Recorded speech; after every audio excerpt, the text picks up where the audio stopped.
Alright, in this episode of I haven't had my brake pads changed in 160,000 Ks because I've owned the car since new, we have this Holden Captiva.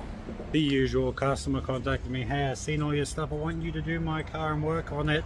Haven't changed the brakes in ages. I'm thinking that they are pretty low and we need to get them done. As you can see, we are in the middle of a car park, so it's going to be hot, so let's bang this out.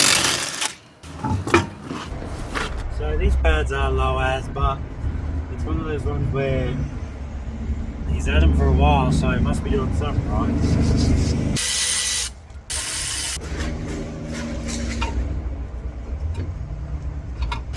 The other side was a little bit lower than this, but still not a bad time to change. So this shock is leaky. We need to compress this brake piston back into the brake caliper. We're going to use this tool. This is my own personal brand tool, Sasa Mobile Brake Services. If you want to get one, hit the link below, but this is the way it works. Place the tool in the brake caliper, and these are a twin piston setup, so this is a really good tool to feel if any of the pistons are actually getting stuck as you compress them. Now before we continue, make sure to take the brake reservoir cap off because the fluid's going to want to overflow. Speaking of which, I have to pull some of that out. Once done that, chuck it in reverse and then take it out. Alright, clean this up.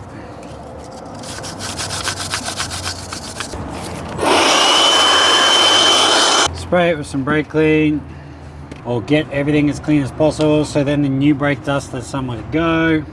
Hang this brake caliper up out of the way. Now we can remove these pads real quick, guys.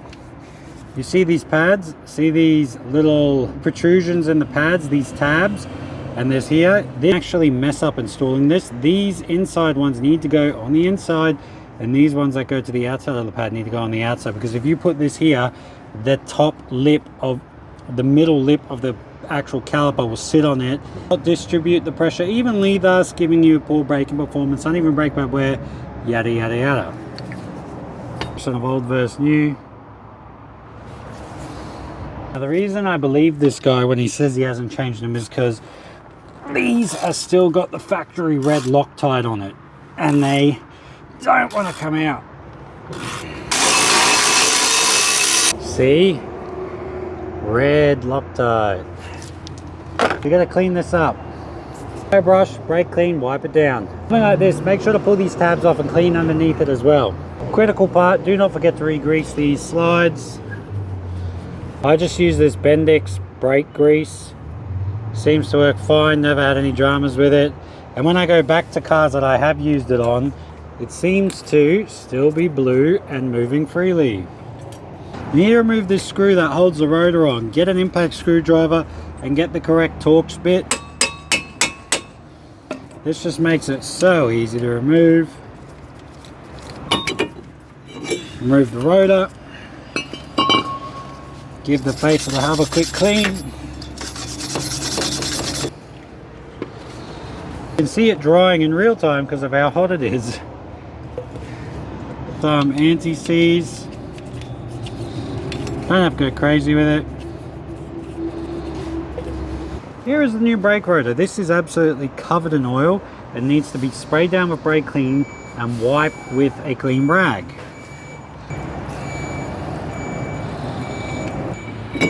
Chuck it back on. Everything is clean. We can chuck it all on very quickly. Bit of inox just to make installation a lot smoother with this excess Loctite on it. Now you remember we mentioned about these little tabs. This is going at the back. This brake pad wear indicator I tend to face down. This will tell you if your pads are low in the future, but before we do that, touch of grease. This just prevents the piston sticking into the back of it, and we'll chuck a little bit on the ears too. Make sure it moves freely. The reason for this is we want to make sure we're not having pads getting stuck anywhere. From there, same deal on this one. This moves freely. Caliper back on.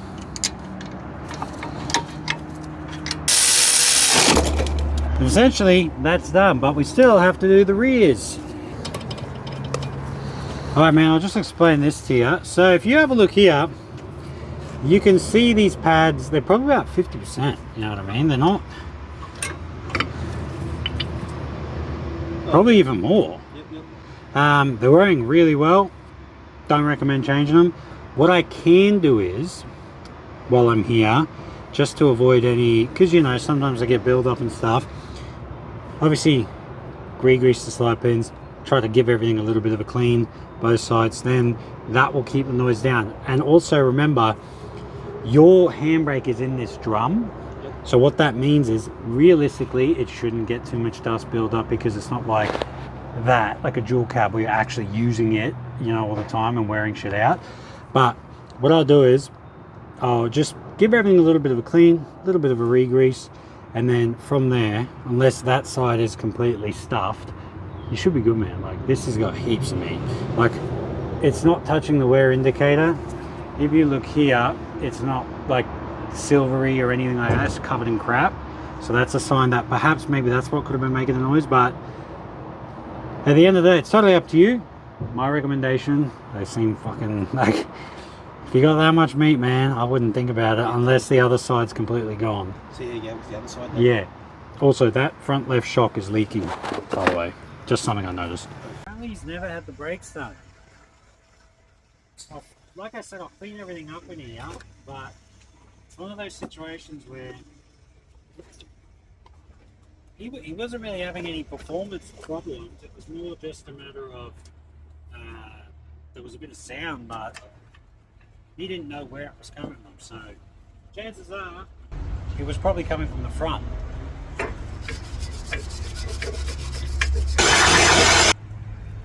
Alright, so now we're going to check if this piston's stuck while we're just quickly doing a bit of maintenance to it, just to make sure that the brakes are actually working. So if this moves while doing this, well, we got no problem.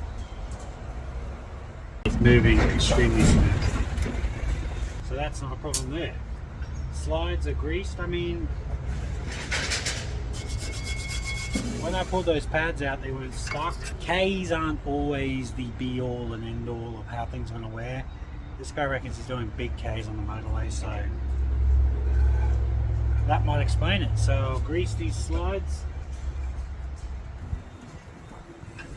I'm just cleaning out these little vents in the brake pad. No, this wire brush isn't going to damage anything. Also, I mentioned the handbrake is in the actual drum here. Now, oftentimes on the actual rear wheel, or I should say a drum brake setup that uses the rear drums to brake the vehicle, as in help it stop, you can build up a shitload of dust, as you've seen in my videos. But the reality is this is only used as a parking brake, so realistically it shouldn't have any.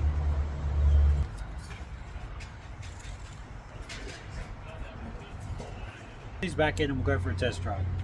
So the mic stopped recording. I still don't have my good camera back, so waiting on that. Who would have thought it takes 6 weeks to fix a camera? But anyway, went for a spin. It all worked great as usual. Customer was very happy, and at the end of the day, that's all that matters. As long as they're happy, I'm happy. So anyway, as usual, guys, thank you so much for watching. Like, share, subscribe, check out the other stuff. If you want to get in contact with me, hit up this page here. If you want to check anything out in the store, jump down below. But again, thank you so much for watching, guys, and I'll see you in the next one. Peace.